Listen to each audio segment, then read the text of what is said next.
हरिओम नारायण। हाँ, अब आवाज ठीक आ रही है? आवाज आ रही है? हरिओम नारायण हरि गोविंद हरि गोविंद हरि। भगवान, आज दूसरे सूक्त का समापन है। दूसरे सूक्त में की ऋचाओं में हमने अपने आप को बड़े करीब से देखा है।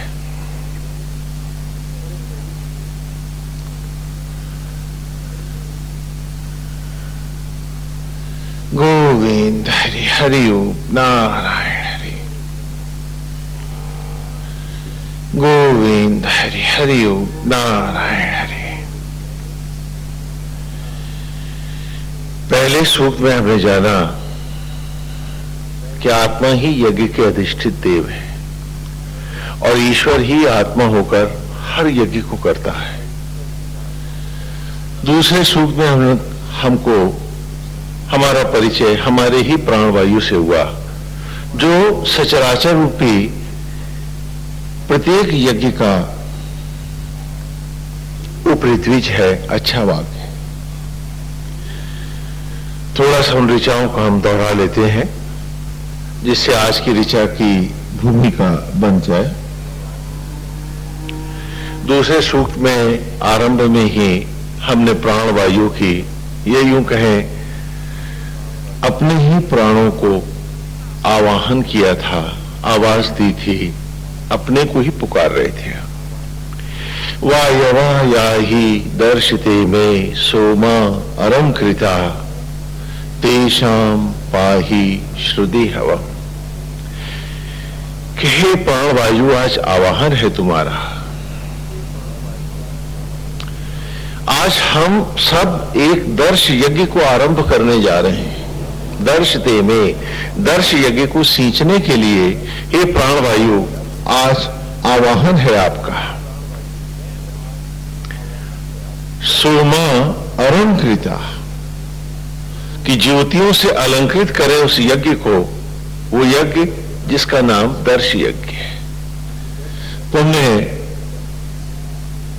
जाना कि दर्श यज्ञ का अर्थ क्या होता है, कि जहां शरीर रूपी सामग्री को अपनी ही आत्म ज्वाला रूपी कुंड में यज्ञ करते हुए जीव और आत्मा के द्वैत को समाधिस्थ होकर अद्वैत करता,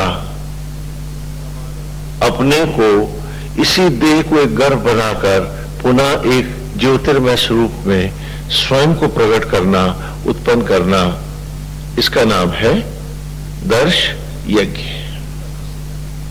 कि जहां तन सामग्री है, जीव यजमान है, आत्मा यज्ञ का अधिष्ठित देव है, प्राण ही उपाचार्य है, ब्रह्म ज्वाला आत्म अग्नि यज्ञ की ज्वाला है, तन सामग्री है और जीव रूप हम सब यजमान हैं। तो पहले ही दूसरे सूक्त की पहली ऋचा में ही हमने कहा वायवा याहि दर्शते में, कि हे प्राणवायु आपका आवाहन है उस यज्ञ को सींचने के लिए, दर्श यज्ञ को सींचने के लिए, सोमा अलंकृता, और उसे ज्योतियों से अलंकृत करने के लिए हे प्राण आज हम पुकारते हैं आपको।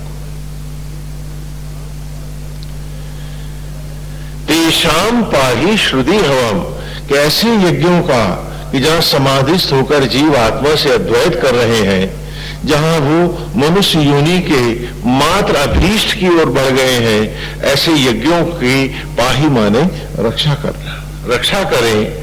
तेषाम पाही श्रुति हवम, और उससे उत्पन्न हुए उस शिशु की भी रक्षा करें जो वे स्वयं एक नवजात शिशु के रूप में सत्य की ज्योति की राह में प्रकट होंगे। आप उन सब की रक्षा करें। वायुक्ति भीर जरंते पाम अच्छा जरितारा सुत सोमा अहर विधा, ये दूसरी ऋचा है दूसरे सूक्त की। कि हे प्राण, आपसे हटकर हम और आवाहन भी किसका करें,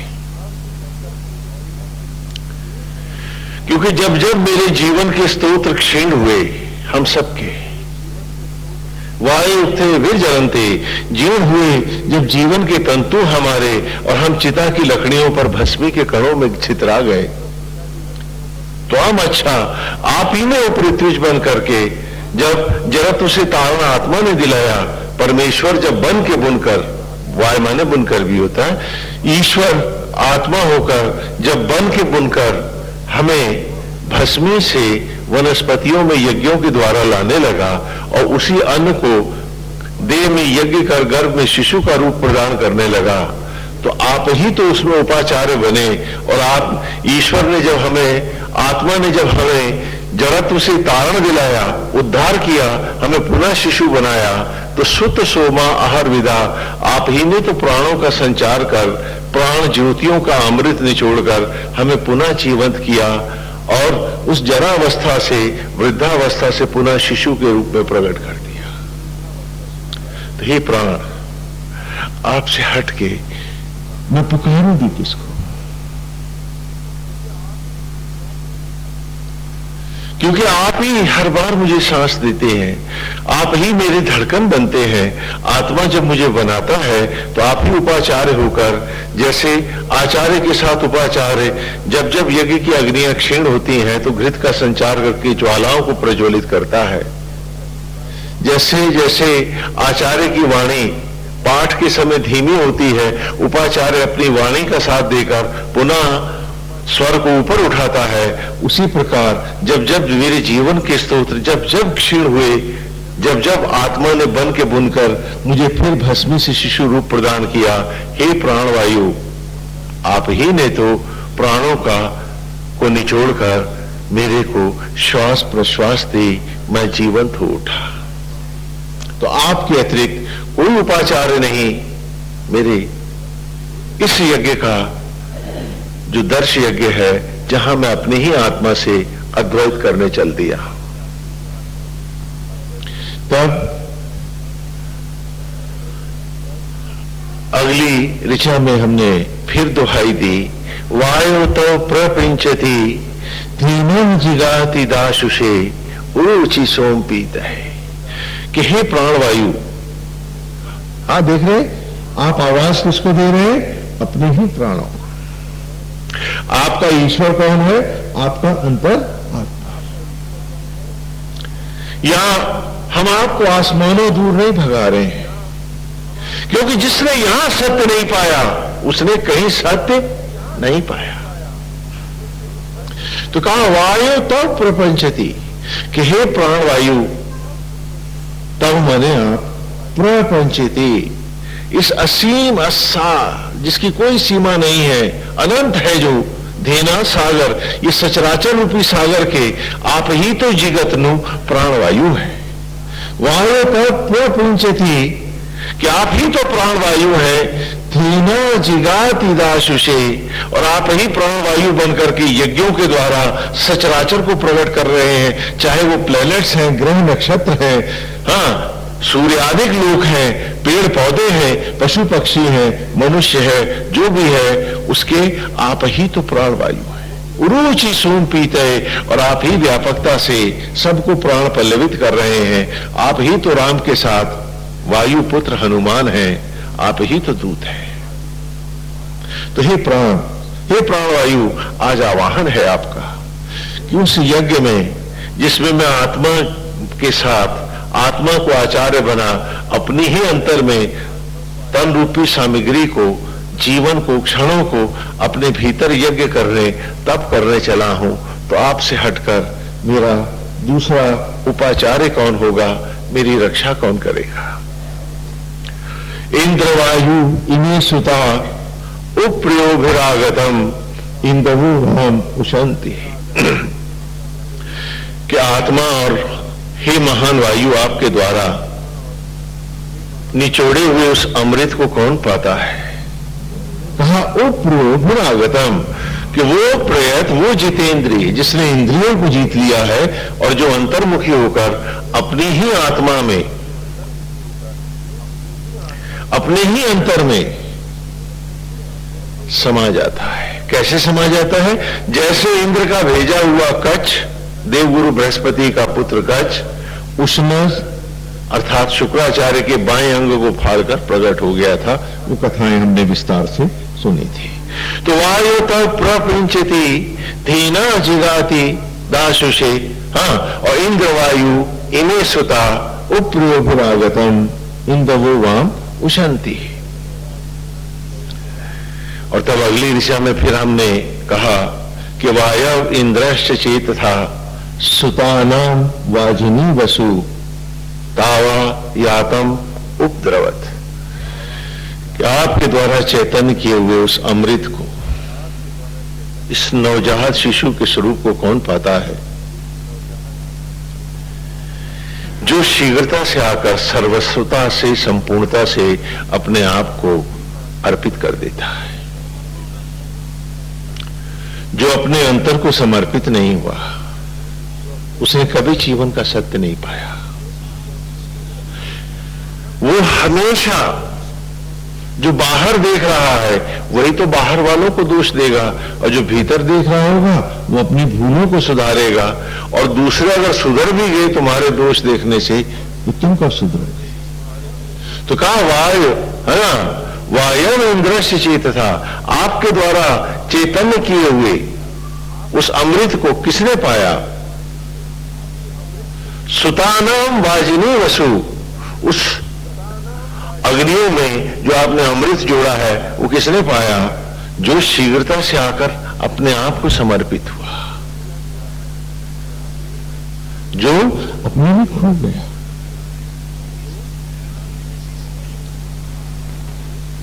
और उसमें हमने बड़े विस्तार से अपने उस अज्ञान को भी टटोल के देखा था। हाँ, आपने देखा शतरंज खेलते हैं लोग,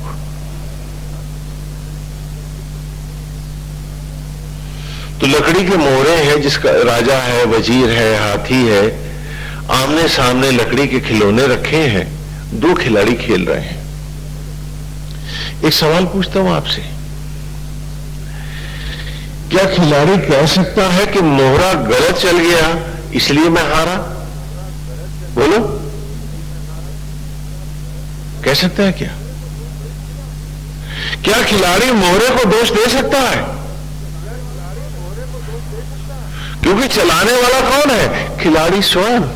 तो मोहरा कैसे दोषी हो जाए?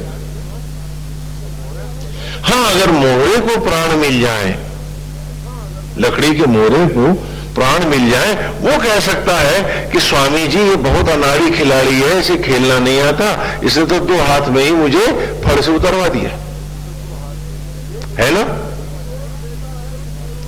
तो मोहरा ही दोष देता है दूसरों को, खिलाड़ी नहीं। और हम जिंदगी भर दूसरों को दोष देते रहे, इनके कारण ऐसा हुआ, उनके कारण ऐसा हुआ, और हमने कभी भी ईमानदारी से अपने भीतर नहीं झांका कि गलतियां हमारी भी तो थी। तो जो जाएगा नहीं भीतर, वो मांझेगा कैसे? और जब तक हम दूसरों को दोष दे रहे हैं कि उनके कारण हम जीते, हारे या पराजित हुए, तो हम खिलौने हैं या खिलाड़ी? क्योंकि दोस्तों, दूसरों को खिलौना ही लगा सकता है। तो जब हम मरे हुए लकड़ी के खिलाड़ी हैं, तभी तो दूसरों को दोष देते हैं कि उनके कारण मेरे को ये तकलीफ हुई, उनके कारण ये कष्ट हुआ। अगर हम खिलाड़ी होते तो हम अपनी चाल बदल लेते,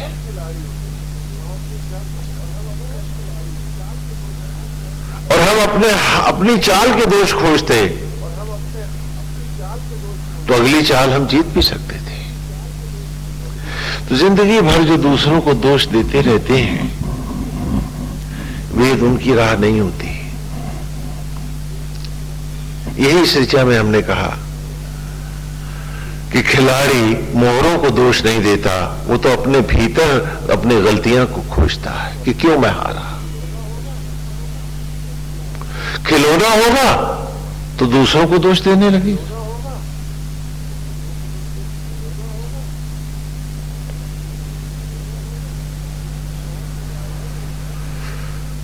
तो कहा कि वायव इंद्रश्च चेत था, कि जो भीतर चैतन्य हुए इस अमृत को किसने पाया? जो अपने भीतर ही हर पुण्य और पाप को खोजने आया, और जो अपने अंतर को ही समर्पित हो गया।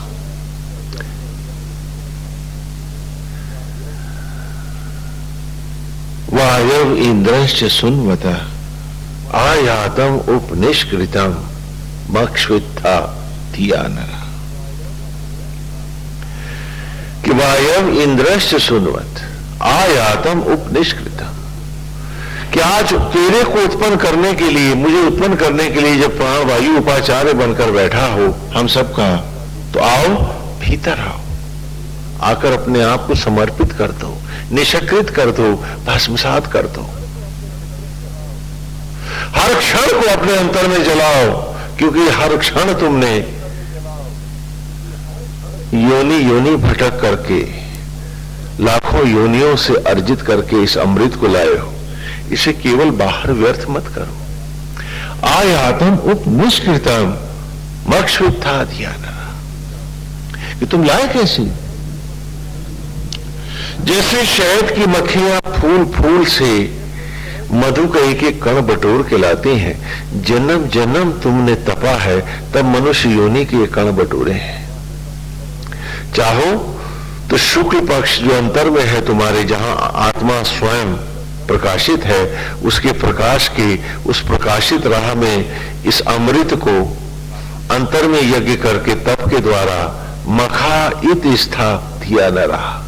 इस यज्ञ में अपने आप को समर्पित कर यज्ञ बनकर, अर्थात अमर होकर उत्पत्ति के रहस्यों को जानने का कि ज्ञान को पाकर, चाहो तो आज अग्नियों को धारण करने वाले उस देवत्व के स्वरूप को पालो और बाहर के भौतिक जगत की विषांत जगत के अंधेरों में चाहो तो अमृत का विनाश कर लो, तो फिर भटकोगे 84 लाख योनि। निर्णय तुम्हारा है। और इस ऋचा में भी हमने बड़े विस्तार से अपने आप को पढ़ा, अपने आप को जाना हमने, और इस सब को जानने के बाद जब ऋचाएं आगे बढ़ी तो कहा मित्रम हुए पूत दक्षम वरुणम च ऋषादसम धियम घृताची साधनता, कि जिसने अपने अंतर में जलाया मित्र वरुण, अर्थात प्रलय के उन आदित्यों को, उन अग्नियों को जो भस्मसात करके, जिसने अपने अंतर में अपने आप को जला करके पूर्ण पवित्र किया और उन्हीं अग्नियों में हर अतृप्ति और इच्छा को जलाकर जो अकिंचन हो गया, निमित्त हो गया एक नारायण का। ऐसा निमित्त, ऐसा अकिंचन, ऐसा साधनता ही धियम घृताची ब्रह्म ज्ञान को धारण करता है। आज हम खोना कुछ नहीं चाहते हैं, पाना सब चाहते हैं। हम भूल जाते हैं कि किसी चीज को पाने के लिए खोना ही सिद्ध करता है पाने के अधिकार को। हाँ, एक बात को स्पष्ट करते हैं, एक कहानी सुना के आपको। एक जंगल में एक बहुत बड़ा जामुन का पेड़ था, विशाल पेड़ जामुन का। बड़े सुंदर रसीले जामुन के फल लगते थे उसमें। एक फल लगा इतना सुंदर, इतना चमकीला कि पेड़ अपने ही फल पे मोहित हो गया। वो उस फल को पत्तियों में छिपा के रखता कि कोई चिड़िया न नोच ले। झूला झुलाता हवा में जब लहराती हवा, और उसे ढेरों कहानियां सुनाता। फल भी पेड़ के इस प्यार को में उम्मीदा सा उसकी गोद में सुख से झूलता रहता। नियति की बात जो मिले हैं उन्हें भी छोड़ना पड़ता ही है। एक तेज आंधी का झोंका आया, एक तेज आंधी का झोंका आया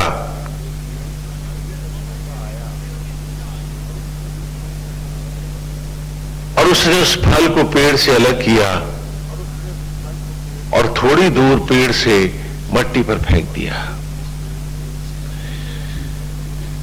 पेड़ भी बहुत रोया, फल को भी बहुत पीड़ा हुई। दोनों असहाय अब मिल नहीं सकते, जुड़ नहीं सकते।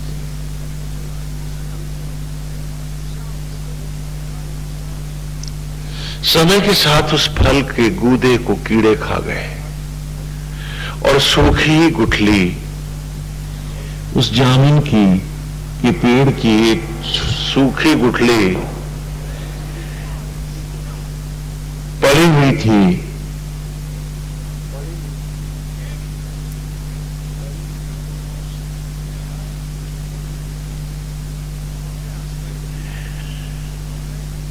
पेड़ भी बहुत दुखी था और उस फल को भी बहुत दुख था। एक दिन उस गुठली ने पेड़ से कहा कि क्यों रे मेरे प्यारे पेड़, क्या तुम मुझे भूल गए?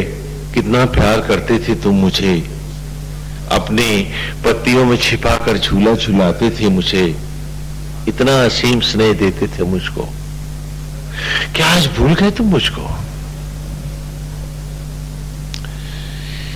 द्रवित होकर पेड़ ने उत्तर दिया, नहीं, मैं आज भी तुम्हें नहीं भूला हूं, वो हर क्षण याद है मुझे। तुम्हारे अलग होने की वेदना को आज भी मैं अनुभव कर रहा हूं, छू लेती है मुझे और एक बार फिर घायल हो जाता हूं। परंतु क्या करें, जो मिले हैं उन्हें बिछड़ना तो होता ही है। कहा, क्या तुम मुझको आज भी इतना ही प्यार करते हो? कहा, हाँ, मैं तुम्हें आज भी इतना ही प्यार करता हूं। तो कहा, क्या तुम मेरे लिए कुछ थोड़ा सा काम नहीं कर सकते? क्या मेरी एक इच्छा नहीं पूरी कर सकती? कहा, बोल, क्या इच्छा है तेरी? मैं पूरी करूंगा।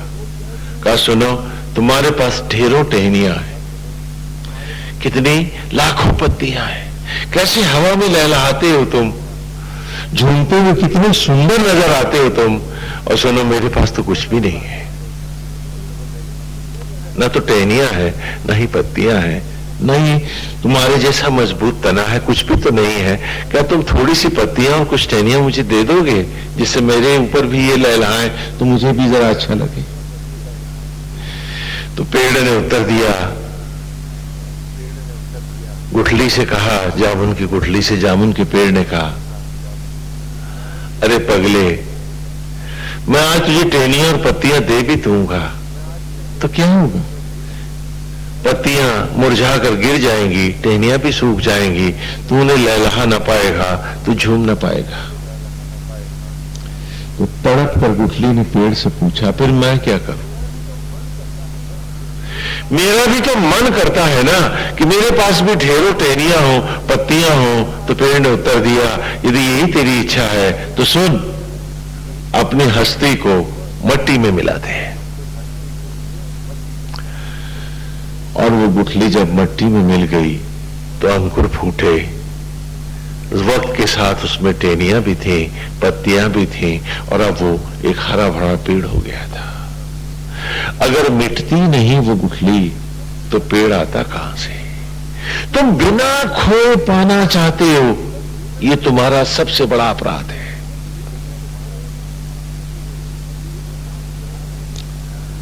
जिनके पास त्याग नहीं, उन्हें उपलब्धि का अधिकार भी नहीं होता।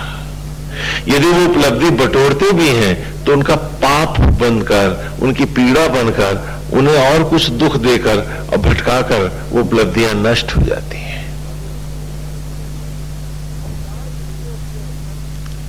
तो कहा, जिसने अपने अंतर में मित्रम हुए पूत दक्षम वरुणम चर्षादसम, कि जिसने अपने अंतर में अपने हर असत्य और अज्ञान को, अतृप्ति और इच्छा को जलाया, और जो जलकर अपने ही प्रलय की अग्नियों में हुआ पवित्र और हो गया किंचन, कि जो कुछ है नारायण का है, मैं मात्र निमित्त हूं। जिसने दंभ जलाए, हाँ, मेरा तेरा का भाव जलाया, जिसने पोजेसिवनेस जलाई, जिसने सब कुछ जलाया और अपने अंतर को अर्पित हुआ, धियम घृताची, उसी ने इस अमर ज्ञान को, इस ब्रह्म विद्या को धारण किया। क्यों? क्योंकि ब्रह्म विद्या घृताची अकिंचन ही के पास आती है, जैसे दक्ष प्रजापति की पुत्री सती किसी ऐश्वर्य की द्वारा नहीं लुभाई जाती, वो ढूंढती है तो अकिंचन महाशिव को। अकिंचन ही ब्रह्म ज्ञान को पाता है, और ब्रह्म ज्ञान यदि टिकता है तो अकिंचन के पास। जिनकी अतृप्तियां और इच्छाएं बाहर भटकती हैं, वे कुछ नहीं पाते हैं। बड़े विस्तार से इस ऋचा में हमने अपने आप को धोया था, मांजा था, और एक सवाल किया था कि हम आते हैं सत्संग करने, तो एक छोटा सा सत लेंगे क्या, सत्संग करेंगे क्या? और वो छोटा सा सत था कि जब तक हम एक उंगली में बना लेंगे, इस शरीर को अपना शरीर नहीं मानेंगे, तो इससे जुड़ा संसार भी अपना नहीं मानेंगे। क्योंकि बेटा बेटी तो छोड़कर जब हमें अपने हाथ की उंगली नहीं बनाने आई, तो फिर हम मेरा तेरा कम से कम भीतर तो नहीं करेंगे। अपने साथ तो झूठ धोखा और मक्कारी नहीं करेंगे। वरना सत्संग करने कौन आया है? सत्संग का मतलब क्या है अगर जरा सा सत भी ना ले पाए? और जब तक मट्टी से गेहूं खुद न बना लेंगे, हम दुनिया का पेट भरते हैं, इस दंभ को निकाल के किनारे फेंकेंगे। वही भर रहा है, वही बना रहा है, जो कुछ है उसका है, ये मान करके निमित्त होकर जीने का हम अभ्यास करेंगे। जिस दिन हमें ये हाथ बनाना आ जाएगा, उस दिन मान लेंगे कि बच्चा भी हमें ये बनाया होगा। और जब अपने तन का एक रोया बनाना नहीं आया, तो बेटा बेटी कब बनाए थे? आत्मा नारायण ही तो बना रहे थे, और प्राण वायु ही तो था जो उसको सींच रहा था जीवन से। तुम कहां थे? हम सब निमित्त ही तो है। क्या पेचकस को किसी ने शाबाशी दी है कि तू बहुत बढ़िया मैकेनिक है? मैकेनिक को ही दिया जाता है, पेचकस की तो तारीफ नहीं होती कि एक अच्छा कारीगर है। तो कारीगर तो नारायण है, हम केवल एक इंस्ट्रूमेंट ही तो है। तो फिर हमारे पास इतने दम्भ क्यों है? और जब तक ये टूटेंगे नहीं, हम अकिंचन नहीं बनेंगे, और जब तक हम अकिंचन नहीं बनेंगे, ये वेद का अमृत भी हमारे जीवन में उतर नहीं पाएगा। वैसे भी याद रखो एक बात को, कि ये शरीर मालूम है कब बैठता है? अभी तो देखो ना, इसमें लोच है ना शरीर में, हाँ ये देखो घूम रहा है। ये कब बैठता है बता सकते हो? जब आदमी मर जाता है। ऐठता तो मुर्दा है। तो ये दंभ की ऐठन, ये मकानों दुकानों की ऐठन, कुछ कर गुजरने की ऐठन, क्या ये मौत की निशानियां नहीं है? जिंदगी में तो बड़ा लोच होता है। तो जीते जी मरने का अभिनय तो न कर, बिना मर रहा। ये सबसे जरूरी है। ये ऋचाएं हमें भीतर बाहर धोती रही है। अब फिर अगली ऋचा में ऋतेन मित्रा वर्णा ऋता वृदा ऋति स्पर्शा क्रतुम बृहंतम आशा थे। ये पिछले रविवार की ऋचा थी कि ऋतेन आत्मज्ञान के लिए जिसने महाप्रलय को प्रज्वलित किया। आज तुम ईश्वर के पास जाते हो कुछ पाने के लिए, न कि ईश्वर से मिलने के लिए।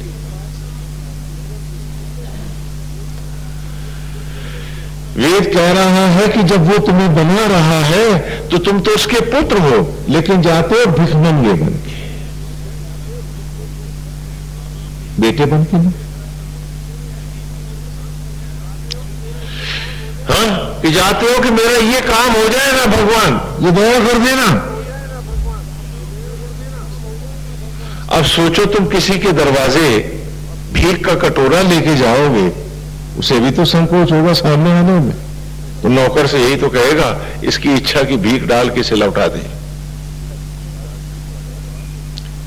सावित्री को सत्यवान दे दे,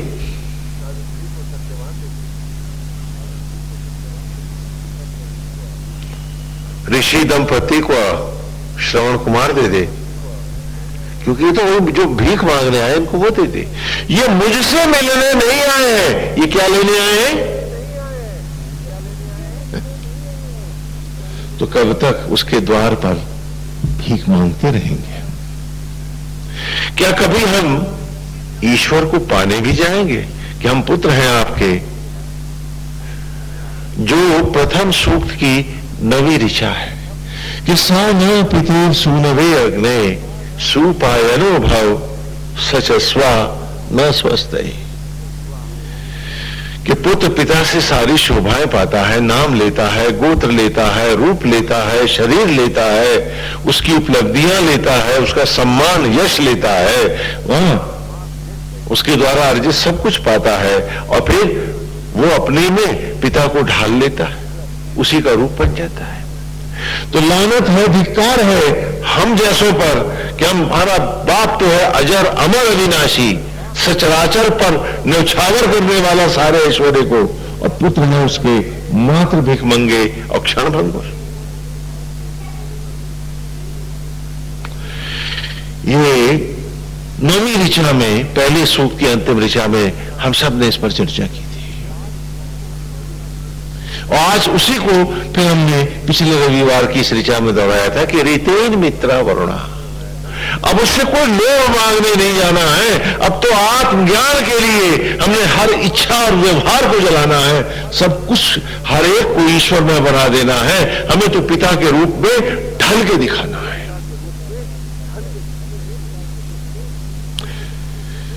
हाँ, हमें तो अपने पिता के संस्कार लेने हैं, न कि इसकी उसकी नकल करनी है। हमें तो उसी का रूप लेना है, हमें तो उसी के गुण लेने हैं, हमें तो उसी की वैभवता लेनी है, हमें तो उसी का जैसा समर्पण चाहिए, हमें तो उसी के जैसा एक न्यौछावर भाव चाहिए, प्राणी मात्र के प्रति जीने का, सबके साथ मिलजुल के जीने का भाव चाहिए। तो रीतेन मित्रा वरुणा, ये क्या कि हम बर्तन लिए रोज खड़े मांगते, और मांग भी किसके लिए रहे, वो भी मुस्कुरा रहा कि नोट तो इसके पास सिर्फ वही है उम्र के जो मैंने दिए हैं, फिर ये और क्या मांग रहा है, क्योंकि नोटों के खत्म होते ही जो मांग रहा है ये भी इसके लिए बेकार है। हाँ?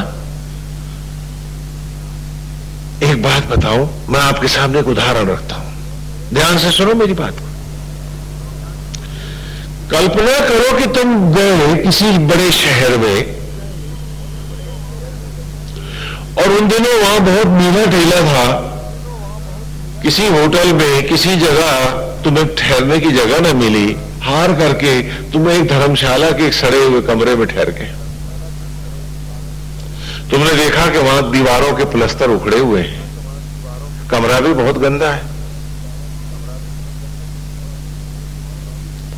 हाँ, वहां शौचालय आदि की सुविधा भी बड़ी बेहूदी है, कोई काम की नहीं है। तो 2 दिन के लिए तुम दिल्ली गए हो, तो क्या वहां बैठ करके तुम दीवारों पे प्लस्तर चढ़वाओगे और शौचालय सही कराओगे? बोलो। हाँ, अरे भाई जैसे होगा निभाएंगे, क्योंकि हमें तो जाना है। अधिक से अधिक ये करेंगे कि धर्मशाला वाले से कह देंगे भैया जो सेवा हमसे लेनी है ले लो, इसको ठीक करा दो, क्योंकि हमारी तरफ कोई दूसरा कष्ट ना पाए। यही तो करोगे, वहां बैठ करके उसकी मरम्मत तो नहीं कराने लगोगे। तो मैं पूछता हूं तुमसे कि जिंदगी की इस धर्मशाला में 2 दिन बाद तुम सबको जाना है, हा? और मांगने उसके पास जा रहे हो कि ये और दे दे तो इसको इतना और सही करा दो, और जिस काम से तुम दिल्ली गए थे वो काम नदारद है। क्या तुम इसे समझदारी कहोगे?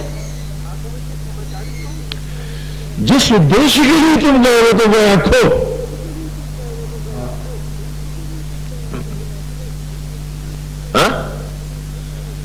जिस उद्देश्य के लिए तुम गए वो तो खो गया।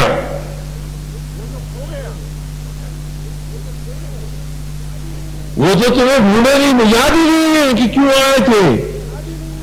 हाँ, धर्मशालाओं की प्लस्तर सही करा रहे हैं, हाँ, संडास उचित बनवा रहे हैं, क्या बात। और उसके लिए बनवाने की सामर्थ्य नहीं है तो रोज मंदिर में उसके आगे हाथ फैलाए खड़े हैं कि ये और कर दे, फलाने की नौकरी लगा दे, मकान की मंजिल बना दो। हाँ,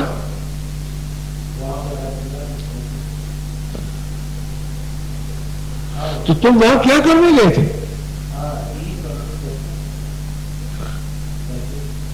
गोविंद हरि हरि ओम नारायण हरि।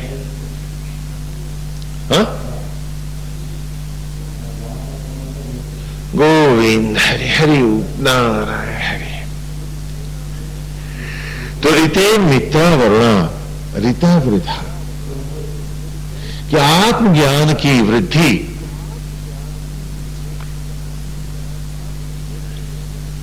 क्या अब लेने कुछ नहीं जाना है, ब्रह्म ज्ञान ही लेने जाना है, न मकान लेने जाना है और न दुकान लेने जाना है। ऋता वृथा और ऋत स्पर्शा, कि अब तो आत्मा से ही अद्वैत करने जाना है, उसी की लपटों में जल तदरूप जन्म लेना है। अब दो नहीं रहना, एक ही होके दिखाना है।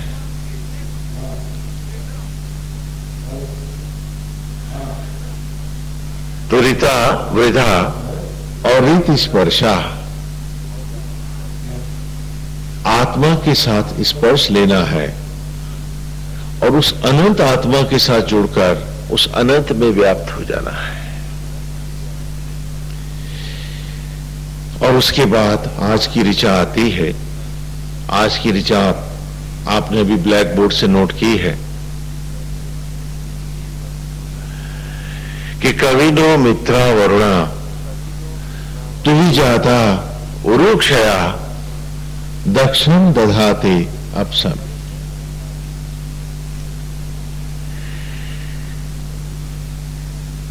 कविनो मित्रा वरुणा, कि हे आत्मा ही यज्ञ। कवि माने आत्मा, मित्रा वरुणा प्रलय के आदित्य, उरुक्षया हमारे हृदय में अमर होकर वास करने वाले ही आत्मा। कविनो मित्रा वरुणा, आज हम पर दया करो। तू विजाता, हमें एक बार फिर, तू माने तथा विजाता माने, विजात नहीं समझते हो आप, क्या कहते हो? बेजात। विजात शब्द का अपभ्रंश क्या है? कि हमें पुनः वर्ण संकर करो। हाँ, आप में कौन वर्ण संकर होना चाहेगा, कहलाना चाहेगा क्या? कविनो मित्रा वरुणा तू विजाता, कि हमारे अंतर में प्रलय जलाओ काहे के लिए? हमें विजाता करने के लिए, हमें वर्ण संकर करने के लिए, हमें अग्नि चला। आज आप लोग अपनी जात सांप्रदायिकता को पकड़े बैठे हो, है ना? वर्ण संकर किसको कहते हैं? कि एक वर्ण का लड़का हो और किसी दूसरे वर्ण की लड़की हो, उनका विवाह हो जाए तो जो संतान होगी वो क्या कहलाएगी? वर्ण संकर। और यहां इस ऋचा में आप क्या कह रहे हो? प्रार्थना कर रहे हो कि तू तथा विजाता हमें भी वर्ण संकर करो। इसके पीछे एक कहानी है, भगवान वेद व्यास के जन्म की कथा। एक लीला है, लीला सुना दे तो आप लोग को स्पष्ट हो जाएगा, क्योंकि लीलाओं के माध्यम से ऋचाओं का स्पष्टीकरण हम करते रहे।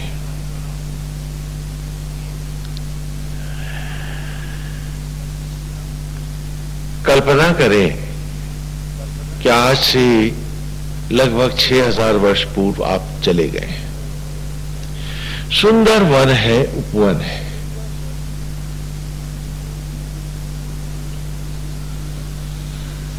सुंदर वन है, उसमें एक ऋषि का आश्रम है, नदी का तट है।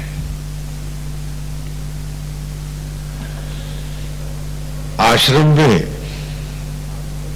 बहुत से ऋषि बैठे हैं, उनमें इन वेदों का संकलन करने वाले स्वयं भगवान वेद व्यास भी विराजमान है। आश्रम उन्हीं का है।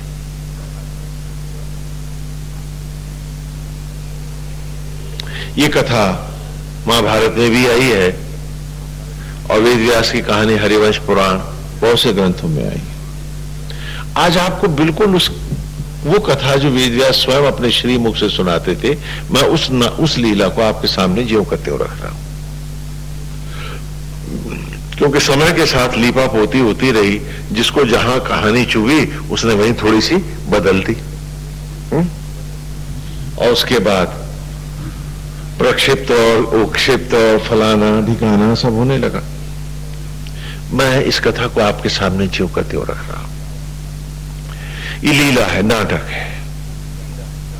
नाटकों के द्वारा सत्य का ज्ञान कराना ये गुरुकुल शिक्षा की एक परिपाटी है।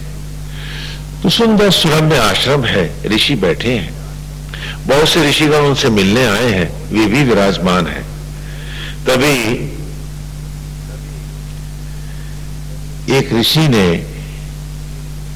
वेदव्यास से प्रश्न किया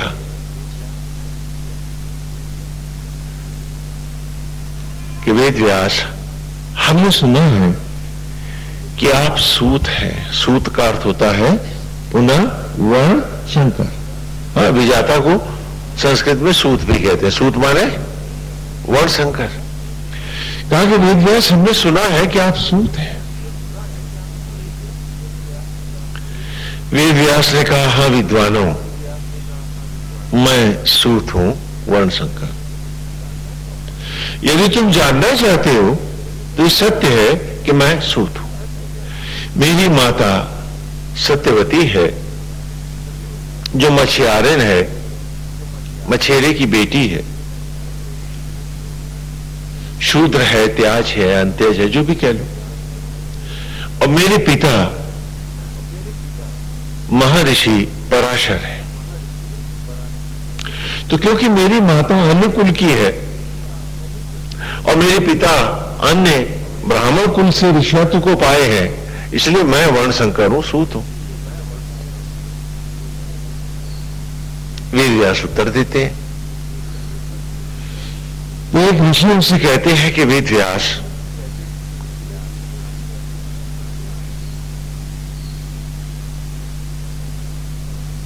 महर्षि पराशर तो स्वयं भगवान विष्णु के छठे अवतारी हैं। छठे अवतारी का मतलब महाविष्णु का जो छठा अवतार है वो क्या है? पराशर है। तो भला स्वयं नारायण ने, परमेश्वर ने शास्त्र निषिद्ध कर्म क्यों किया? ऐसा क्यों हुआ? तो वेदव्यास कहते हैं कि विद्वानों, मेरी कथा सुनो। आपकी जिज्ञासा के लिए मैं अपने जन्म की कहानी सुनाता हूं आपको। एक बार महर्षि पराशर गंगा नदी के पार जा रहे थे। देखिए, यहां आपको एक बात बता दूं, इस कथा को टीवी सीरियल पर भी दिखाया गया है कि वो नाव में बैठ के जा रहे थे, लेकिन ऐसा मूल कथा में ऐसा सब नहीं है। वो नदी पार ही कर रहे थे अकेले। वहां कोई नाव चलाने वाली सुंदरी नहीं थी, जैसा बंबईया सीरियल वगैरह में दिखाया हमारे राही मासूम रजा साहब ने और चोपड़ा साहब ने। ऐसा नहीं, जो मूल कथा है उसको ज्यों कत्यूं सुना रहे हैं। महाभारत की कथा में भी ये आई है। आप लोगों ने सीरियल में भी जो देखा है, वो कथा क्या है कि वो लक्ष्य से भ्रष्ट हो चुकी कथा है। कि जिस उद्देश्य के लिए लीला कथाओं को हम बालकों को पढ़ाने के हित में लाते थे, वो उसका वो हित वहां नहीं है। वहां केवल इतिहास टीपने की बात है, उल्टा सीधा। तो महर्षि पराशर गंगा नदी पार कर रहे थे। द्वापर अंत की कथा है, कलयुग का भी आरंभ नहीं हुआ है। तो जब मध्य धारा में, गंगा की धार में ऋषि पधारे आए, तो उन्हें अचानक बड़ी जोर की दुर्गंध आई। क्या आई? हाँ, बदबू आई। यहां सुगंध का काम नहीं है, यहां क्या आई? दुर्गंध आई। तो महर्षि चौंक पड़े, चिहुक उठे कि ये क्या? पावन गंगा की धाराओं से दुर्गंध, बदबू क्यों आ रही है? महर्षि पराशर सोचते हैं कि सभी शास्त्रों में और विद्वानों और ज्ञानियों से भी यही सुना है कि जब घोर कलयुग होगा जब धरती का मनुष्य पाप और अनाचार को ही अपना जीवन बना लेगा, तभी गंगा की धारा से दुर्गंध उठेगी। तो आज द्वापर में ये बदबू क्यों आ रही है, ये दुर्गंध क्यों आ रही है? जानने के लिए महर्षि पराशर ने चारों ओर ऋषि ने दृष्टिपात किया तो क्या देखा कि नदी के बीच एक द्वीप है ना। अक्सर आपने देखा ना कि जब पानी कम होता है, नदी फट जाती है, तो बीच में एक छोटा सा द्वीप, आइलैंड सा, बालू का टीला निकल आता है ना। तो क्या देखा कि नदी के बीच में एक द्वीप है। जब भी हवा उस द्वीप पर से होकर के आती है और पानी जो उस द्वीप के पास से गुजरता है, उसी में बदबू है। तो ऋषि ने कहा कि बीच गंगा में इस आइलैंड पर, इस द्वीप पर क्या ऐसा रखा है जिसके कारण सारा वातावरण, सारा यहाँ का जो पर्यावरण है वो दूषित हो रहा है, दुर्गंध से भरा है। चलो देखा जाए। तो नदी पार करने के बजाय ऋषि उस द्वीप की ओर बढ़ चले। मेरी कथा समझ में आ रही है ना? तस्वीर उभर रही है नहीं मन में? हाँ, उभारो, थोड़ा ध्यान दोगे तो समझ में आएगी। हाँ, तो ऋषि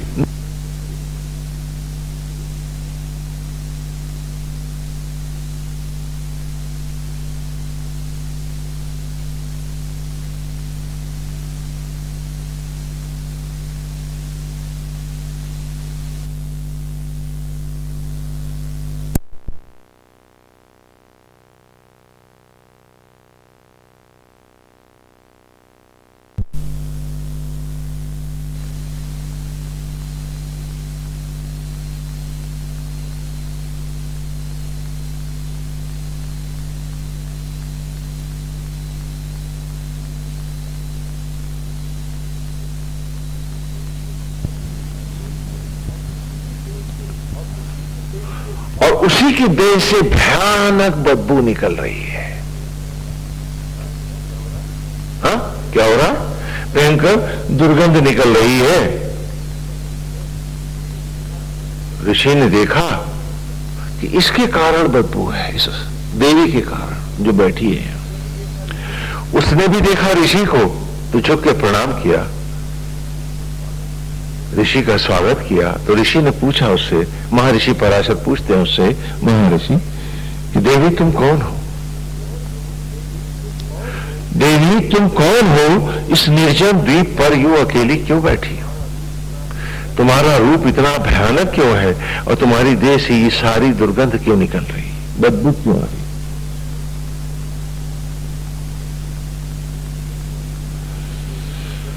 तो उस देवी ने उत्तर दिया, उस युवती ने कहा, महर्षि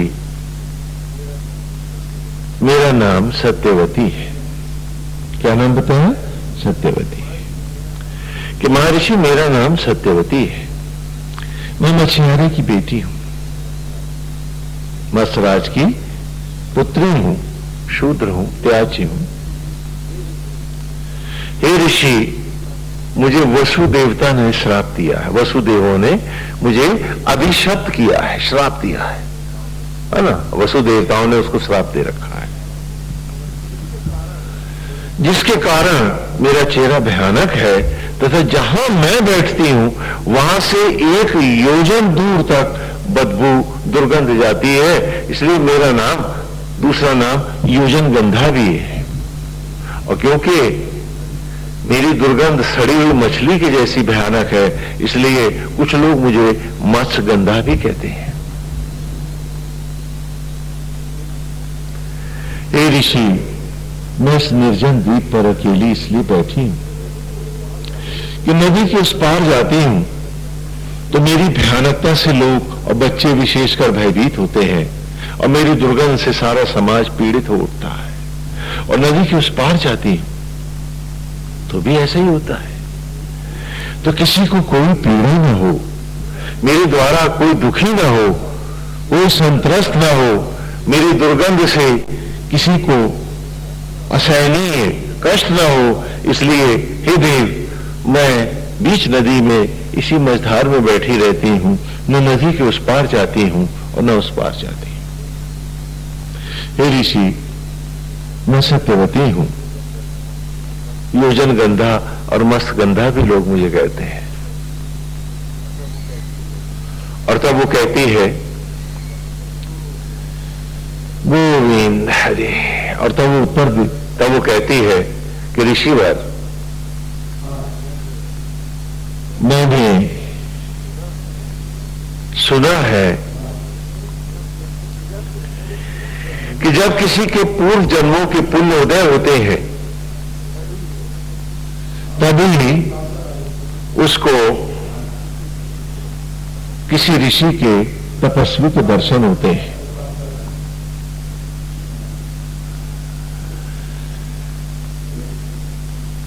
हे ऋषि, मैं जानना चाहती हूं आपसे कुछ,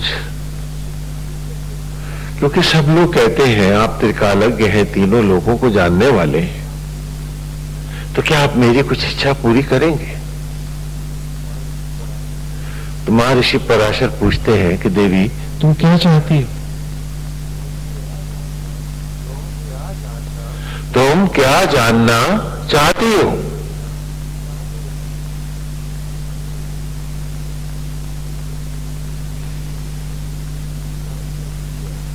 तो कहा, हे ऋषिवर, आप देखकर बताएंगे कि मेरे इस पाप का प्रायश्चित कब होगा, वो सुबह कब होगी, होगी भी तो कब होगी, कि जब ये योजन गंधा अपनी दुर्गंध से और श्राप से, अभिशाप से मुक्त हो जाएगी। वो रोने लगती है, पीड़ा में है। ऋषि द्रवित होते हैं और समाधिस्थ हो जाते हैं। थोड़ी देर के बाद महर्षि पराशर के नेत्र खुलते हैं और वो उत्तर देते हैं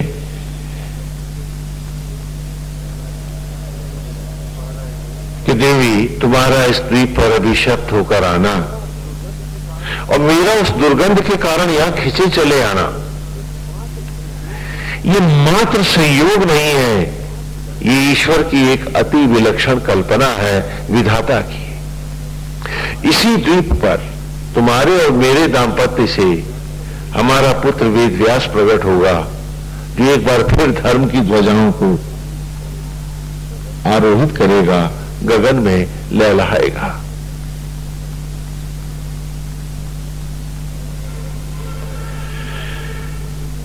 मैं इसी द्वीप पर अपने तपोबल से अग्नि प्रकट करूंगा और उसके सम्मुख तुम्हारा मेरा गंधर्व विवाह होगा। तो ये सुनते ही वो तड़प कर पीछे हट जाती है। कहा, ऋषिवर, ये आप क्या कह रहे हैं? आप पुनीतों के पुनीत, महानों के महान, स्वयं विष्णु के छठे अवतार। मैं शूद्र इत्याज अंत्यज अभिशप्त योजन गंधा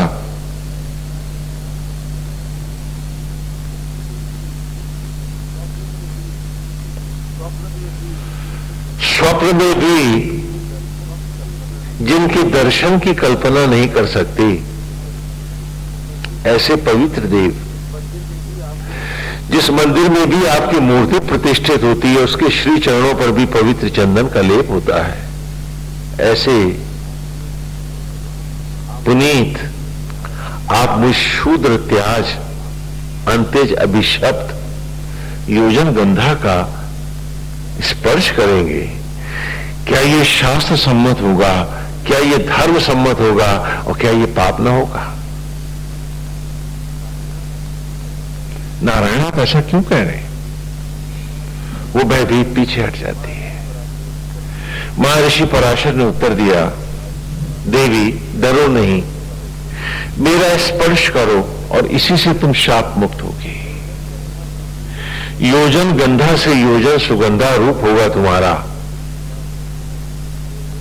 भयभीत मत हो, मेरा स्पर्श करो। डरती हुई, कांपती हुई, धर्म से भी डरी हुई, भयभीत, बारंबार ऋषि के द्वारा प्रेरित की जाती योजन गंधा सत्यवती महर्षि पराशर के चरणों का स्पर्श करती है और वो उसी क्षण शाप मुक्त हो जाती है। योजन गंधा से योजन सुगंधा स्वरूप होता है और वो अप्सरा से सौंदर्य को प्राप्त कर लेती है। भाग कर जाती है, जल की धाराओं में अपने रूप को देखती है। विश्वास नहीं होता कि वो सुबह आज ही हो गई जो वो ऋषि पराशर से पूछ रही थी।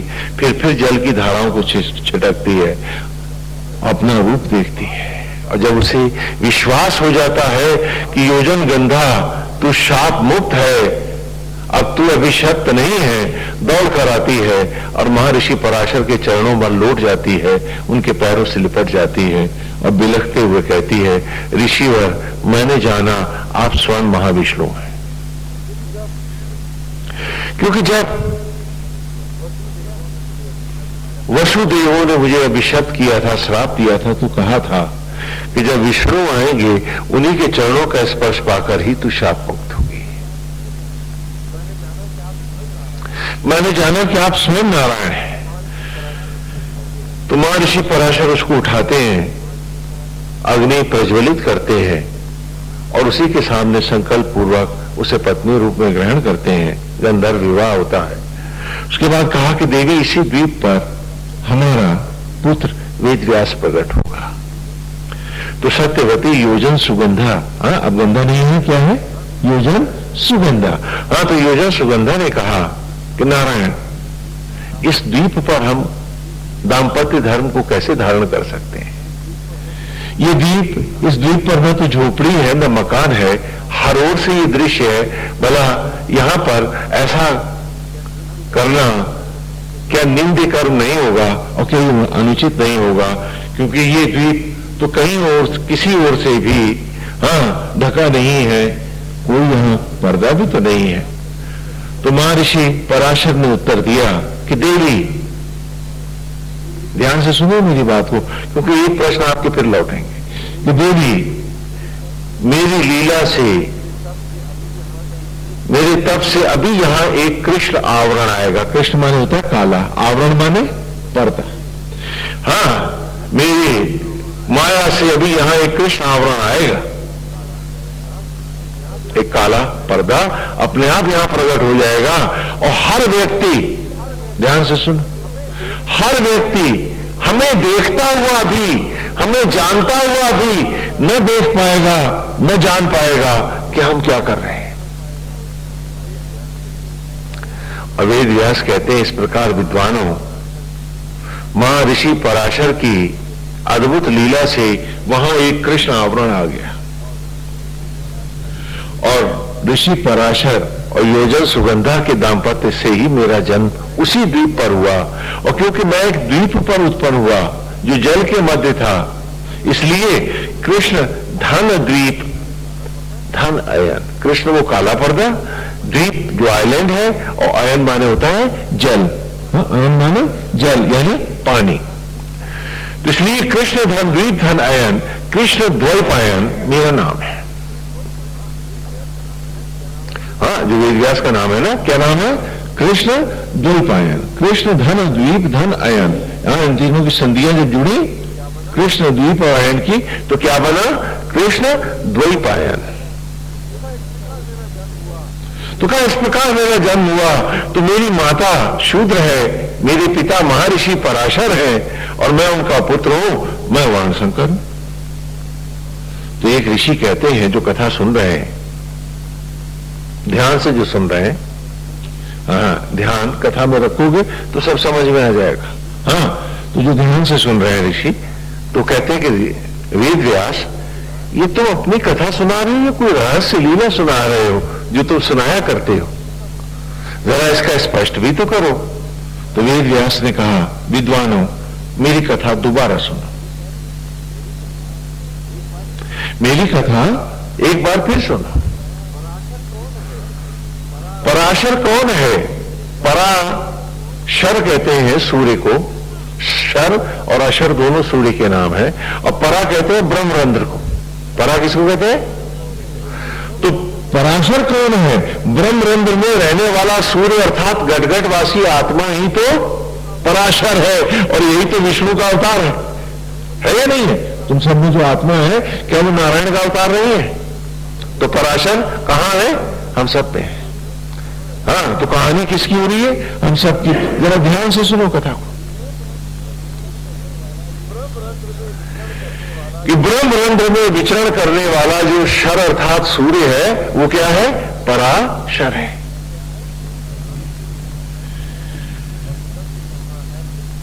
और सत्य कहा है प्रकृति को। वसु कहते हैं अग्नि। वसु माने अग्निदेव माने देवता। तो अग्नि देवताओं से, विषय वासनाओं की अग्नियों से अभिशप्त हम सब, ये शरीर हमारे कल चिता की लकड़ियों पर से उतरते हुए राख के अंबार में और दुर्गंध के ढेर में घूरे में ही तो लौट जाएंगे। तो वो सत्यवती जो योजन गंधा है वो क्या है? गांव के बाहर रखा घूरे का ढेर, वही तो सत्यवती है। सत्य माने प्रकृति, नेचर। और जो योजन गंधा है, क्या कभी आपने देखी है वो कूड़े के ढेर? उसके पास से भी आप नहीं गुजरते। तो कहा विद्वानों, मेरी कहानी एक बार फिर सुनो कि महर्षि पराशर अर्थात वो आत्मा, वो ईश्वर, वो गोविंद, वो कृष्ण आज उस सड़े हुए घूरे के ढेर के पास आया है जहां से आप नाक बहुत सिकोड़ के चले जाते हो। और उसने बदबू के, दुर्गंध के उस ढेर से कहा है कि रे सत्यवती, हे घूरे। न कहा तो क्या कहा? सत्यवती का। रे सत्यवती, चल तू मेरी गोपी बन, मैं तेरा गोपाल बनूं और फिर लौटा दे एक वेद व्यास। तो कचरे के ढेर ने, घूरे के ढेर ने उत्तर दिया। सत्यवती ने कहा, योजन गंधा ने कहा, नारायण आप पुनीतों के पुनीत, महानों के महान, स्वयं विष्णु का अवतार, हाँ, परमात्मा का आत्मा ही तो अवतार है। हाँ, परम हटा दो तो क्या बना? आत्मा। तो कहा आप स्वयं नारायण, परमात्मा का, परमेश्वर का अवतार, हे पवित्र देव, आप उस दुर्गंधी के ढेर, इस कचरे के ढेर, इस घूरे को आप छोड़ोगे जहां से आपके भक्त भी नाक बहुत सिकोड़ के चले जाते हैं? ऐसा दुर्गंध का ढेर हूं मैं, कचरा हूं। भला आप आत्मा जैसे पुनीत और पवित्र देव, आप मेरा स्पर्श करोगे? जिस मंदिर में आपकी परछाई अर्थात मूर्ति स्थापित होती है वहां पर भी पवित्र चंदन का लेप होता है। ऐसे पवित्र देव आप मुझ बदबू का स्पर्श करोगे?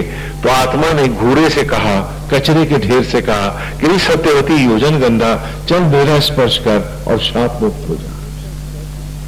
और जो आत्मा का स्पर्श उस घूरे के ढेर ने, कचरे ने पाया, तो योजन गंधा से योजन सुगंधा हो गई। वो सड़ी हुई मिट्टी, वो दुर्गंध ही तो थी जो आत्मा की छूते ही चमेली, चंपा और गुलाब हो गई। बोलो, योजन गंधा, योजन सुगंधा बनी कि नहीं? तुम्हारे चारों तरफ रोज बनती है, देखते हो, फिर भी नहीं दिखता तुम्हें।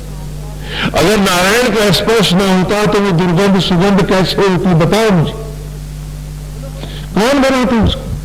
बोलो बोलो। तो कहा, यदि सत्यवती योजन गंधा, चल मेरा स्पर्श कर और योजन गंधा से योजन सुगंधा हो जा।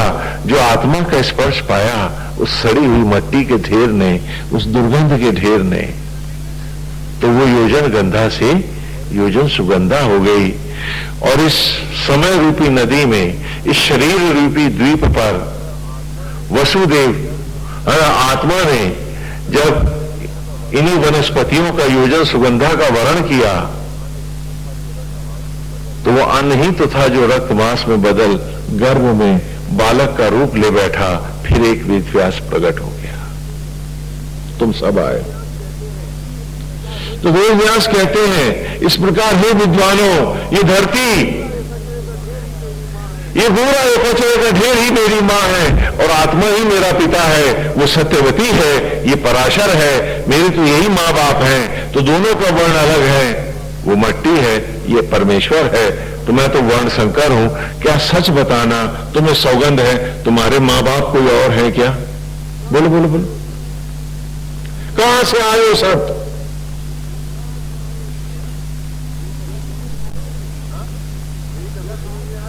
हाँ, मेरी कथा समझ में आ रही नहीं? हाँ, वेद व्यास पूछ रहा है आपसे, किस तरह वो भूरा ही मेरी मां है और आत्मा ही मेरा पिता है। जो योजन गंधा को योजन सुगंधा में लाया और उसी सुगंधित वनस्पतियों से उसने मुझे शिशु का रूप प्रदान किया। क्योंकि कोई मां को भी हाथ बनाना आया क्या? नहीं आता है। तुम उंगली बना लोगे तो कौन बना रहा है? पराशर ही तो बना रहा है हम सबको। तो क्या इस प्रकार दोनों का वर्ण अलग है? तो मैं तो हूं वर्ण शंकर, तुम्हारे माता पिता कोई और है क्या? बोलो बोलो।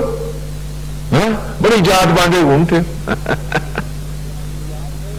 और उसके बाद कहते हैं वेद व्यास, तुम्हें याद है महर्षि पराशर ने क्या कहा था कि हर व्यक्ति हमें देखता हुआ भी,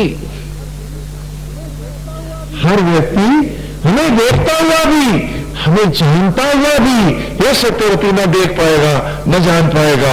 अभी यहां एक कृष्ण आवरण आएगा और आज वो माया का पर्दा तुम सबकी आंखों पर आया हुआ है कि चारों तरफ तुम्हारे वो ईश्वर ही आत्मा होकर वनस्पतियों को, पेड़ पौधों को, हाँ, दुर्गंध को सुगंध में बता रहा है और तुम सब मारे मारे फिर रहे हो। स्वामी जी भगवान कहीं मिलेगा?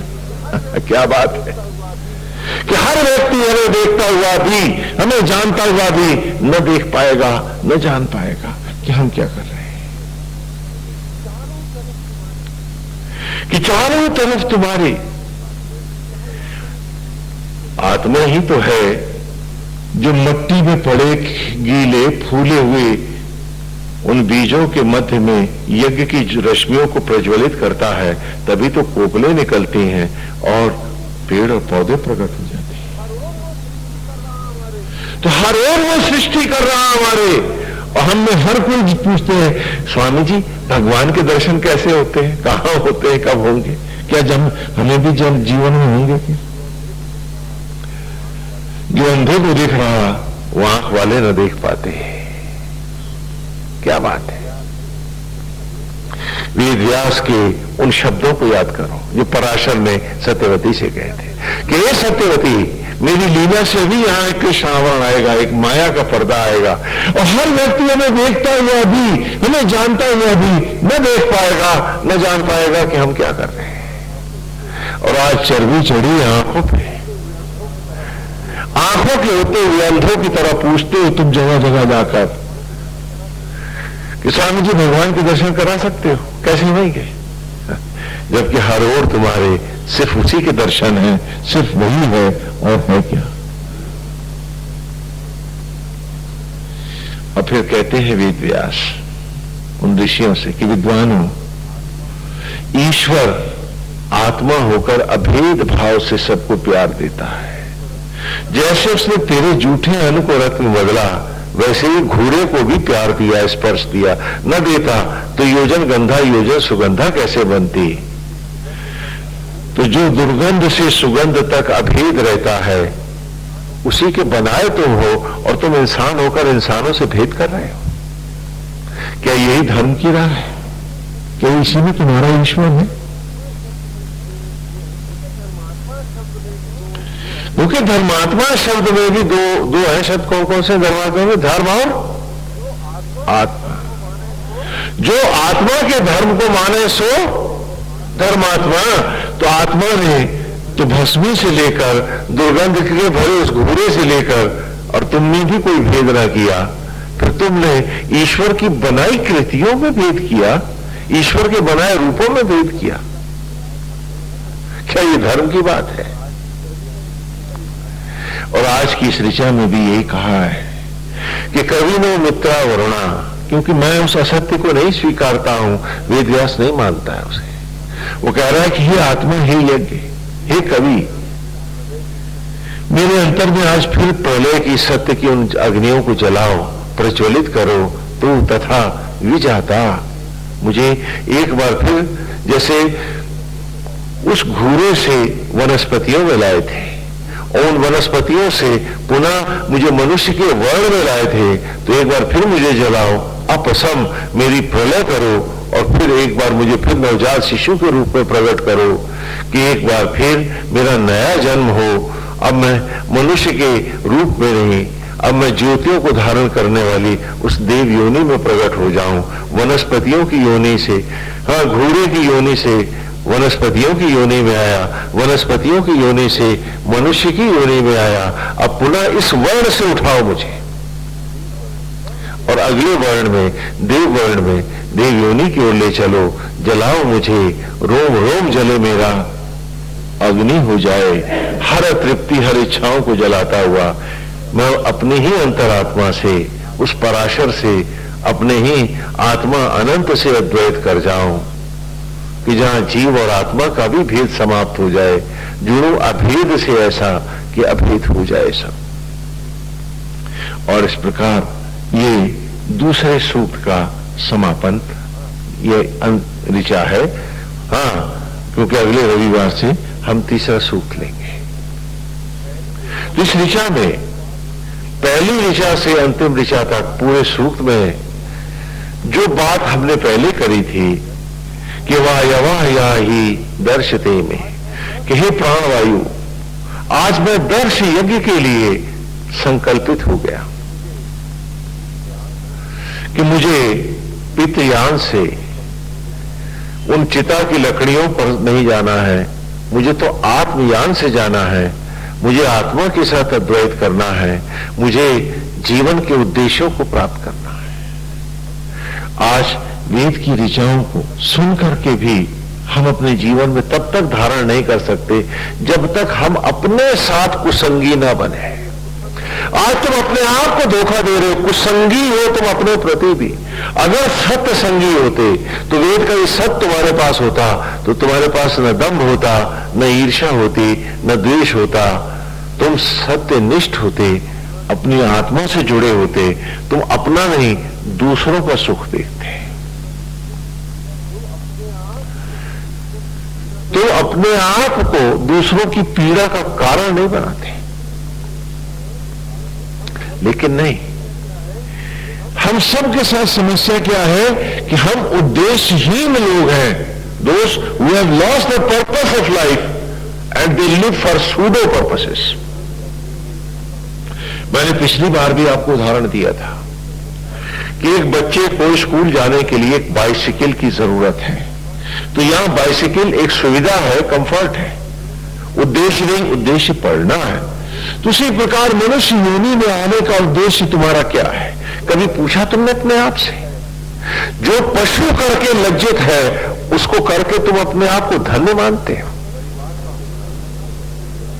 परिवार का होना, समाज का होना, विद्या का होना, व्यवसाय का होना, ये बाइसिकल की तरह एक सुविधा है कि so comfortably I should live to reach the ultimate. And where is your ultimate? वो लक्ष्य क्या है? आज तुम सुविधाओं के लिए जी रहे हो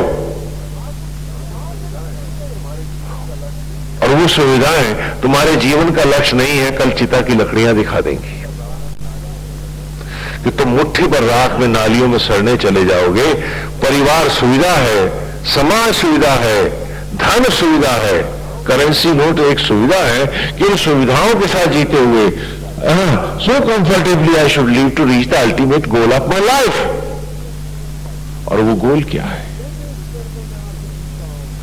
मोटे स्तर पर मैं आपसे पूछता हूं कि आज मनुष्य होकर भी अपने को नहीं पढ़ पाए तो कल क्या कुत्ता, बिल्ली, शुकर बन के पढ़ोगे? कब जानोगे अपने आप? क्या ये लक्ष्य नहीं था? क्या आज इतनी बड़ी बुद्धि लेकर हम अपने को न जान पाए और केवल बाहर बाहर भाग रहे हैं मट्टी, पैसा और दुकान की? ये एक सुविधा है, होना चाहिए, मैं मानता हूं कि इन सुविधाओं के साथ सुविधापूर्वक जीते हुए मुझे मेरी आत्मा से अद्वैत करना है। अरे मनुष्य की योनि में ये बुद्धि लेके आया हूं, आज भी अपने बॉडी का एक सेल भर भी ना पढ़ पाया तो लानत है, धिक्कार है मुझ पर कि मैं क्यों मनुष्य योनि में आया। क्योंकि जितना सुख से आज पशु जी रहा है उतनी दुख और पीड़ा में तुम जी रहे।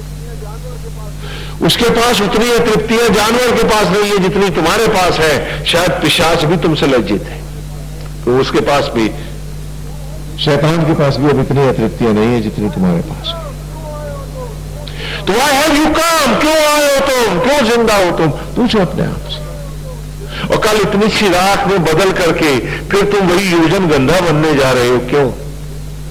फिर आएगा वो पराशर और योजन गंधा को योजन सुगंधा बनाएगा, फिर वनस्पतियों में लौटेगा ये तन, और फिर किसी के कोई खाएगा उसको अन्न के रूप में, तो किसी के गर्भ में तुम फिर दोबारा शिशु का रूप पाओगे। जरूरी नहीं कि वो मनुष्य हो, वो चूहा भी हो सकता है, छिपकली भी हो सकती है, कुत्ता और बिल्ली भी हो सकते हैं। उस वक्त तुम्हारी ये दुहाई नहीं चलेगी कि मैं इतनी सेवाएं कर रहा था, क्योंकि ईश्वर तुमसे पूछेगा कि वो सारी सेवाएं तुम मेरे लिए कर रहे थे या अपने दंभ के लिए कर रहे थे। तो अपने दंभ से कहो कि तुम्हारी योनि बचाए, मेरे लिए तूने कभी कुछ नहीं किया है। क्या जवाब दोगे उसे? आज जो कुछ तुम कर रहे हो अपनी ईगो के लिए, अपने दंभ के लिए, अपनी आसक्ति, अपनी विषांतता के लिए कर रहे हो, नारायण के लिए तुम क्या कर रहे हो? तो पूछेगा कि मेरे लिए तो तूने कभी कुछ किया नहीं। जो किया था अपने नाम और यश के लिए, अपने दंभ के लिए और मिथ्याभिमान के लिए, तो जा मिथ्याभिमान से कहे कि तुझे दे वो मनुष्य की योनि, क्या पालोगे? पूछो अपने आप से, पूछो अपने आप से कि जो तुम कर रहे हो, you are doing everything for ego से, मैंने किया, क्या पा जाओगे तुम दोबारा मनुष्य का रूप? क्या ये तुम्हारी सारी सेवाएं ईश्वर को मंजूर होंगी? अगर तुम ही ईश्वर हो तो बोलो क्या मंजूर करोगे? एक सवाल पूछ रहा हूं आपसे। चलो तुम्ही को भगवान बनाता हूं, क्या तुम किसी दंभी की सेवा को मानोगे? तुम खुद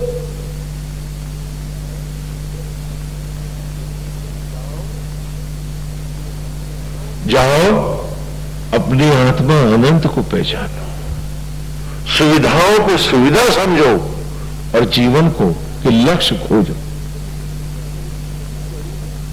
मनुष्य होकर इतनी बड़ी विजडम लेकर, इतनी बड़ी समझदारी लेकर तुम इतना निकृष्ट होकर के जियोगे कि ईश्वर भी तुम पर लज्जित हो, तो फिर सुखद क्या होगा? आज तुम्हें पूछना है अपने आप से,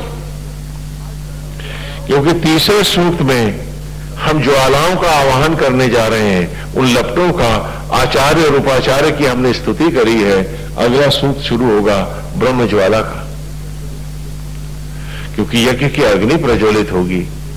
और फिर आगे जैसे जैसे वेद में हम गहराते जाएंगे, हम सामग्रीवत इसी प्रकृति का, इस योजन सुगंधा का, अपने ही शरीर का आवाहन करेंगे और हम जलेंगे हम में, आत्म ज्वालाओं में अपनी। इस सत्य को कि वेद का तप क्या है, सब पूछते स्वामी जी तप क्या होता है।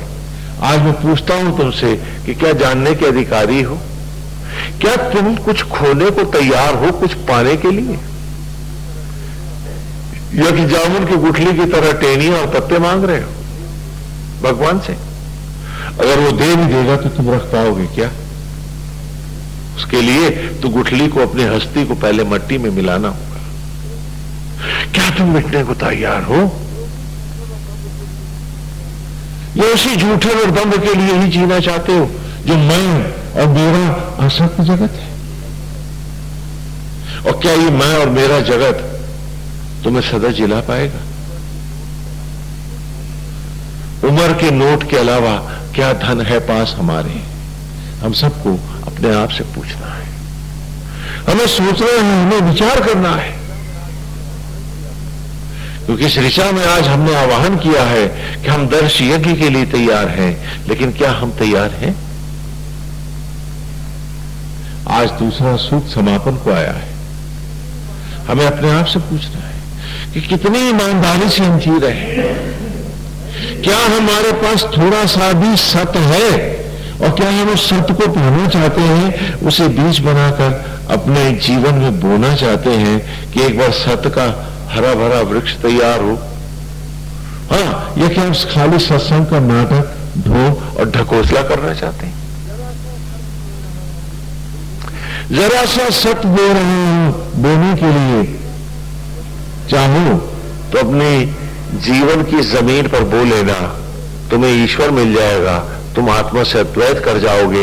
यदि जरा सी भी तुम्हारे लिए ईमानदारी बाकी है तो अभी ये नहीं कह रहा हूं कि दूसरों के साथ ईमानदार रहना, वो तो बहुत बड़ी बात है, बहुत बड़ी बात है, और वो शायद इतना आसान भी नहीं है आज के मनुष्य के लिए कि वो इस कदर धुरंधर धोखाबाजी और बेईमानी में जिया है कि अपने को भी धोखा देकर के ही वो प्रसन्न होता है।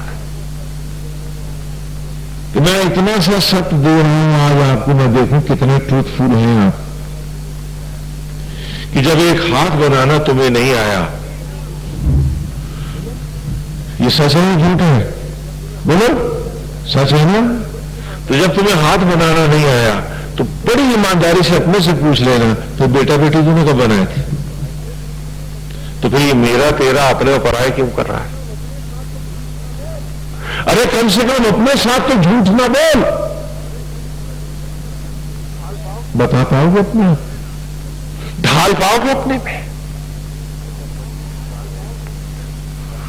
और जब मट्टी से एक दाना गेहूं का तुम्हें पेड़ों की शरण हुए बिना बनाना नहीं आया, तो बड़ी ईमानदारी से पूछ लेना कि मित्र पेट किसका भर रहे हो? तुम्हारा भी कोई और भर रहा है। तो इस दंभ को जीवन में मत आने देना कि मैं सबका पेट भर रहा हूं, मैं बड़ा विधाता हूं, मैं बड़ा धन्ना सेठ हूं। निकाल दे इस बात को मन से, इससे पहले कि लुट जाए सर्वस्व तेरा, और हो जा किंचन विनम्र कि वो पिता ही सबका भर रहा है, वही मेरे झूठे अन्न को आज भी शबरी का राम बन के रक्त में बदल रहा है। तो मेरा लक्ष्य मेरा पिता है, मुझे उसी से मिलना है, उसी का रूप लेना है, उसी का संस्कार लेना है। जो कुछ भी मटेरियल वर्ल्ड में मुझे मिला है, so comfortably I should reach the ultimate goal, and वो गोल है मेरा पिता, मेरा आत्मा, मुझे उससे जुड़ना। कम से कम इतना सच तो मैं अपने आप बोल सकूं। झूठ मक्कारी तो मेरा जीवन बन गया है, चलो बन गया है, इतना सा सच भी ले लूं तभी तो सत्संग की बात हो। आज आपने सत्संग का अर्थ लगा लिया, आपने बर्तन पीट लिए, भजन गा लिए, खोपड़ी हिला ली, हो गया सत्संग।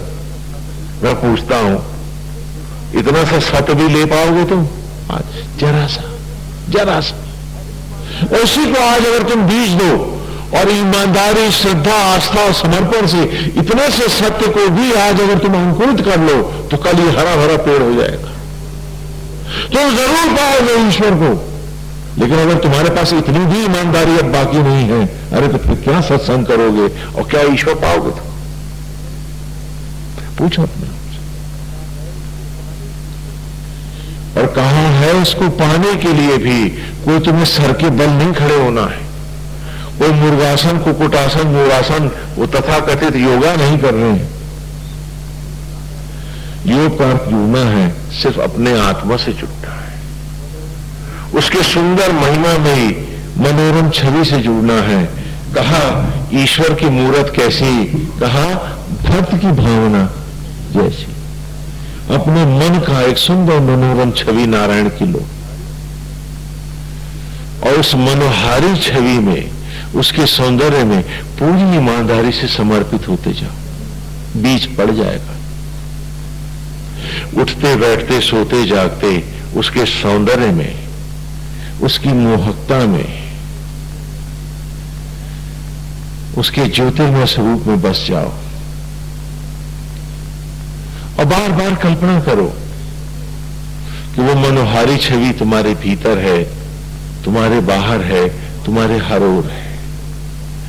जब मन उस मनोहारी छवि में रहेगा तो मन आनंद में रहेगा, सुख में रहेगा। फिर ईर्ष्या, द्वेष, लोभ, मोह, क्रोध आदि से भी बचे रहोगे। कहा नहीं, एक है साधे सब सधे, और सब साधे सब जाए। तो उस मनोहारी छवि में उसी को नारायण बनाकर उसके सौंदर्य में बस जाओ। जैसे जैसे मन उसमें डूबता जाएगा वैसे वैसे उसका भाव अपने आप तुम्हारे देह पर परिलक्षित होने लगेगा।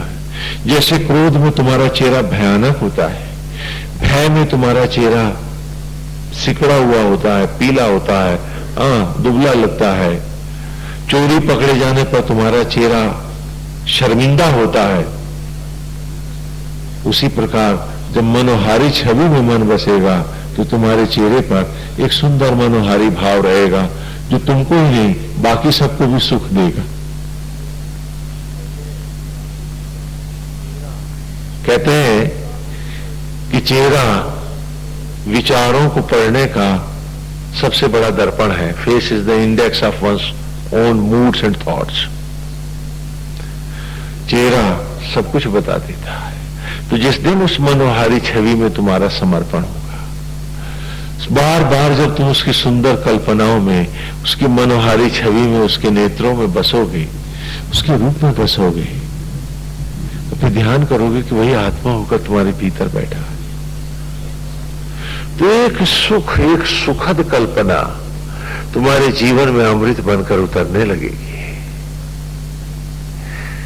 वेद उतना कड़वा नहीं है जितना तुम सोचते हो।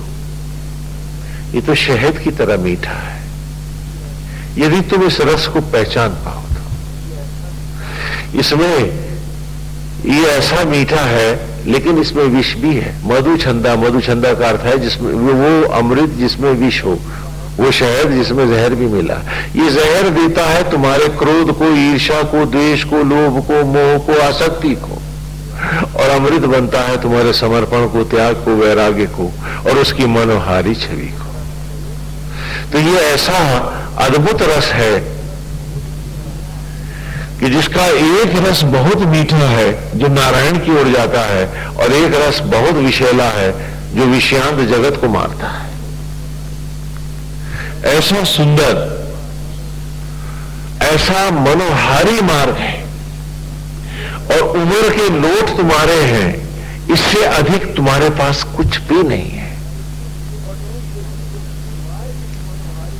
बटोर के भी तुम सिवाय इस मनोहारी छवि के साथ और कुछ नहीं ले जा पाओगे। मकान नहीं ले जा पाओगे, फैक्ट्री दुकान नहीं ले जा पाओगे, तुम अपने पद को नहीं ले जा पाओगे, तो अभी रिटायर हो जाओगे। हाँ, सबकी रिटायरमेंट एज फिक्स है। हाँ, तो फिर साथ क्या ले जाओ? आज से ही क्रोध, ईर्ष्या, द्वेष, झूठ, प्रपंच, निंदा, इस सबको जलाना शुरू कर दो इसी मधुछंदा में। हाँ, ये ऐसे विचारों का विष है और ईश्वर को पाने का के लिए एक मीठा शरबत है, मधुछंदा है। ये अद्भुत रस है। ये ऋषि मधुछंदा की जो हम ऋचाओं में जा रहे हैं, मधुछंदा की राह है कि विषयों को विष दो और नारायण के राह पर मधुर अमृत की बूंदें बनकर टपकते जाओ, बढ़ते जाओ। तो सुंदर मनोहारी छवि हो उसकी, अंग प्रत्यंग शोभा। जब भी कोई तुम्हें सताए तो उस पीड़ा को भी भगवान के चरणों में रख के अपने मन को फिर मनोहारी छवि में ले आओ। कोशिश करो कि तुम उस अपमान से बाहर निकलो। अगर नहीं निकल सकते हो, वो फिर देता है, तो वो उससे मन कतई हटा लो कि चलो आज भूल जाते हैं हम तुमको। हाँ, नारायण के रूप में बाकी सचराचर को याद करेंगे, एक तुम ही ना होगी। उससे यदि तुम घृणा करने लग गए तो तुम भक्त घृणा के हो जाओगे, नारायण खो जाएगा। इसलिए शत्रु को भी क्षमा करो, इसलिए कि कहीं तुम गलती से शत्रु के भक्त न बन जाओ। तो जब कोई तुम्हारे साथ बुरा करे, तो हम क्यों कहते हैं कि तुम्हारे साथ कोई बुरा करे तो तुम उसके साथ भला करो? क्यों कहते हैं ऐसा? क्यों कहते हैं ऐसा? इसलिए कि अगर तुम उसके साथ बुरा करने लगोगे तो तुम्हारा ध्यान तो उसी के श्री चरणों में चला जाएगा, तो तुम्हारी साधना खत्म हो जाएगी, नष्ट हो जाएगी। हाँ? और जबकि आज हमारा संकल्प है कि हम अंतिम रूप से हमें अपने भीतर जाना है, अब हम किसी को दोष न देंगे, हम अपने भीतर की गलतियां खोजेंगे।